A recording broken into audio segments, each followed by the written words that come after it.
দেশে প্রতিদিন ৫০ জন মানুষ পানিতে ডুবে মৃত্যুবরণ করে, তার মধ্যে ৪০ জন শিশু। এছাড়া বছরে প্রায় ১৯,০০০ মানুষ পানিতে পড়ে মৃত্যুর মধ্যে সেখানে প্রায় ১৪,০০০ শিশু মৃত্যুবরণ করে, যার অন্যতম কারণ সাঁতার না জানা। পানিতে পড়ে শিশুদের মৃত্যুর হার কমানো আর দেশের সাঁতারকে পেশা হিসেবে গড়ে তুলতে যুব ও ক্রীড়া মন্ত্রণালয়ের অধীনে শিশুদের জন্য শুরু হয়েছে সাঁতার প্রশিক্ষণ। মঙ্গলবার বিকেলে কক্সবাজার শৈবাল সুইমিং পুলে এই প্রশিক্ষণ শুরু হয়, যেখানে শহরের ৪টি বিদ্যালয়ের ৪০ জন শিশু অংশগ্রহণ করে।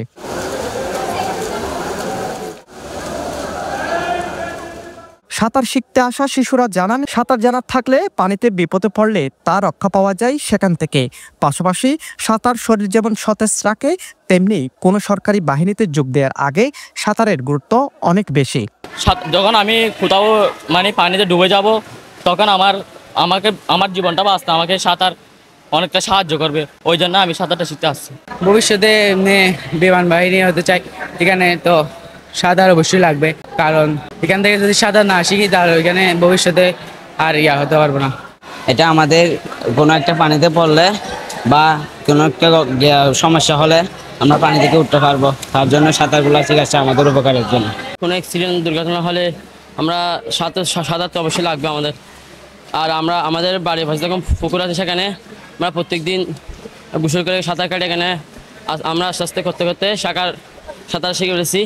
সংশ্লিষ্টরা বলছেন, সাঁতার এমন একটি জিনিস যা মানুষের রক্ষা কবচ হিসেবে কাজ করে। পাশাপাশি নিয়ম জেনে সাঁতার শিখলে একদিন দেশের সম্পদে পরিণত হবে শিশুরা। আমাদের দেশে বিশ্ব স্বাস্থ্য সংস্থার মতে 18,000 মানুষ পানিতে ডুবে মারা যাচ্ছে, তার মধ্যে 14,000 শিশু।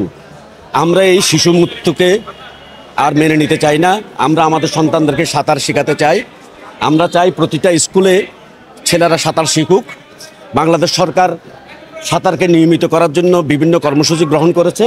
সেই কর্মসূচির একটা অংশ হচ্ছে বিনামূল্যে এই স্কুলগামী ছেলেদেরকে সাঁতারের ব্যবস্থা করে দিয়েছে। আমাদের মূল উদ্দেশ্য একটাই, যে বাংলাদেশ নদীমাতৃক দেশ, অনেক দুর্ঘটনা ঘটে। আমরা সেই দুর্ঘটনা থেকে বেশিরভাগই সাঁতার না জানার কারণে এটা হয়। তো আমরা তো একেবারে হয়তো সবাইকে পারবো না, ক্রমান্বয়ে প্রতি বছর আমরা টার্গেট নিচ্ছি এরকম 40 জনকে করে আমরা সাঁতার শেখাবো। News desk, Penowa.